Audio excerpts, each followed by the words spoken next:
South Africa's closest neighboring country abolished its democracy. It only had a constitutional democracy for 4 years before it completely dissolved the entire constitution and the parliament after the first and only democratic election to ever take place in this country's history. Today, this country with a population of just under 1.3 million is ruled as a dictatorship, and its dictator is the only official absolute monarch in sub-Saharan Africa. But why did the king of the Swazis abolish democracy after just one democratic election? And more importantly, why does the mainstream media continue to claim that democracy liberated the black people of Southern Africa, but fail to apply this very same logic to another country located within the very same territory? Why do Southern African nations such as not only South Africa, but also Zimbabwe and Namibia build their entire national identities around the so-called struggle for democracy, while they stay silent about the world's most blatant dictatorship right on their doorstep? Stay tuned, because today we are going to explore the untold story of the Southern African country where one man alone wields all political power, or absolute political power. The country of Eswatini, formerly known as Swaziland, emerged as a distinct Swazi kingdom during the 18th century. While the earliest inhabitants of the region were of course the Khoisan hunter-gatherers, they were violently displaced by the Swazi people during this time. The Swazi people, interestingly enough, form part of the same ethno-linguistic group as the Zulu and the Xhosa people do, and therefore their language is much closer to Zulu and Xhosa than to Tswana or Sotho. One could almost say that whereas the Sothos of the Free State and the Tswanas of the Northwest are distant cousins of the Zulu and Xhosa peoples in Natal and the Eastern Cape, the Swazis are their brothers. The Swazi nation itself is named after one of its greatest kings, King Mswati II, under whose reign the kingdom was expanded and consolidated during the early to mid-1800s when they broke away from the other Nguni peoples such as the Zulus. Astonishingly, despite the European colonial scramble for Africa which characterized the late 19th century, at the very height of the colonial era, the British government actually signed a convention recognizing Swazi independence in 1881 already, and then confirmed this commitment at the Convention of London in 1884. At this time, the Boer republics of the Orange Free State and the Transvaal were still fully independent and internationally recognized sovereign nations. While the same can be said of Swaziland at the time, by the late 1880s the British Empire reclaimed rights over much of the kingdom's land and mineral wealth. Eswatini remained formally independent, but its government was steadily losing all practical control over its territories and revenue. After the British Empire had defeated the Boer republics in the Second Anglo-Boer War from 1899 to 1902, the British Empire effectively gained control over all of Southern Africa. And while the Union of South Africa would later be established as part of the British Empire, Swaziland would henceforth be administered by a British High Commission territory, alongside Basutoland, which later became Lesotho, and Bechuanaland, which later became Botswana. This is, believe it or not, the only reason why these countries were never incorporated into South Africa as the Union: the fact that the British Empire divided the map into different territories with different administrations. Swaziland was governed as a British protectorate for the next 6 decades, and only 7 years after South Africa declared its own independence unilaterally from Britain to become an independent republic, Swaziland formally also declared independence. On 6 September of 1968, exactly 2 years to the day after the Republic of South Africa's first Prime Minister, Hendrik Verwoerd, was brutally murdered after he declared independence from Britain. Swaziland officially declared its independence as a constitutional monarchy with democratic parliamentary representation for its people.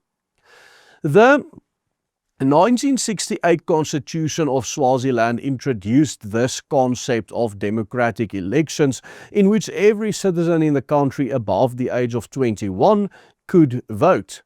The Constitution protected freedom of expression, assembly and association, thereby allowing citizens to form political parties as well as campaign and oppose the government. It furthermore empowered the High Court to determine electoral disputes and enforce constitutional rights of citizens. While the king remained the symbolic head of state, the constitutional democracy introduced in Swaziland at this time was very similar to the Westminster-style form of government still in place in the United Kingdom today. Yet democracy in Swaziland lasted only 4 short years or one election cycle. And the people of Swaziland, after gaining their independence from the British Crown, only got to vote in one single election in 1972. In this election, the Imbokotvo National Movement won an outright majority.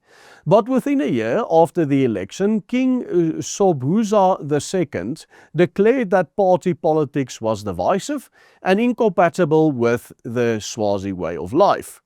He then proceeded to abolish the entire constitution, dissolve the parliament entirely, ban all political parties, and assumed supreme legislative, executive, and judicial power over the entire country for one man, himself. And so, since 1973, Swaziland has been governed as an absolute monarchy with no constitution, in which the king holds all the power. Swazi citizens cannot elect a prime minister, a cabinet, or even a political party. At the most, in some local chiefdoms, at the discretion of the chief, they can merely choose among individual candidates who form part of the king's extended royal family. The king directly and personally chooses the prime minister, all the members of the cabinet, as well as 20 of the 30 senators. Furthermore, according to the country's current 2005 constitution, the king also personally appoints almost all the judges to rule the country's courts. A few recent examples of how the Swazi king rules with absolute dictatorial authority include unilaterally changing even the country's name from Swaziland to Eswatini in 2018. Simply executing his political opposition, and even shutting down the internet in the country when he didn't like it. Now, there's a very real reason that all of this going on right next door to our country is of the tremendous interest to all South Africans. The entire national project on which this country, our country, South Africa, has been built since 1994 has been based on simple political narrative. That freedom came to the people of this country through democracy. One of the most important national holidays in this country is known as Freedom Day, which is celebrated on the 27th of April each year precisely because liberation supposedly came through full democratic elections. But why then does the same new liberal establishment and mainstream media say nothing about the 1.3 million Swazis, close kinsmen of the Zulu and Xhosa people of South Africa, remaining ruled by an absolute monarch with dictatorial powers? Why are there no sanctions against Swaziland? Why are there no boycotts of the Swazi government? Why does the very same President Cyril Ramaphosa, a man who with every single opportunity he gets, bashes white South Africans as historical oppressors from which democracy liberated black people, at the same time paint this picture of cordial relationships with the so-called government of Eswatini, which is one of the most anti-democratic governments on the entire planet? The simple reason for this is that the entire struggle against apartheid and the entire Rainbow Nation project here in South Africa was never about liberation or freedom or fairness. It was never about democracy. It has always been about power and greed. If it really was about democracy and freedom to this part of the world, the ANC and the ruling elites of this country would have condemned the Swazi king for simply abolishing the constitution and democracy in his country. But this is something they have never ever done. This is the cold hard truth about South Africa that you will only hear on this channel. We fight for truth on a level that no one else does. And this is exactly why your support for us is a valuable thing. If you have watched this video up until this point, you have already been part of this fight, but please do consider taking it to the next level by becoming a patron and simply following the easy steps on the banner below. Despite all the hollowed out rhetoric about liberating South Africa and liberating Zimbabwe and even liberating Namibia from so-called white rule and oppression, actual oppression of people's democratic right next door in Eswatini or Swaziland is simply ignored as if it didn't exist. And the reason for this is ultimately that it doesn't fit the Afro-Marxist political narrative. This narrative has served as political capital for criminal syndicates such as the ANC, ZANU-PF in Zimbabwe and SWAPO in Namibia to take power in this part of the world. Because when democracy works in favor of these Afro-Marxist tyrants, they'll ride the wave. But when they can get away with a completely undemocratic dictatorship, they'll embrace that without hesitation any day of the week. And ultimately, dear viewer, that really tells you everything you need to know about decolonization and the so-called liberation movements in Africa. In a recent video about Swaziland, we highlighted the security and safety risk we as South Africans face because of the fact that this neighboring kingdom is now importing the most violent criminals from the United States on a trade deal where the United States is deporting their most violent criminals to Eswatini. If you haven't heard of that story yet, you can check out the full report by clicking on this link appearing on your screen right here.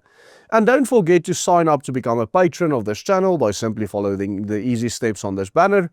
Thanks for watching, goodbye, and God bless.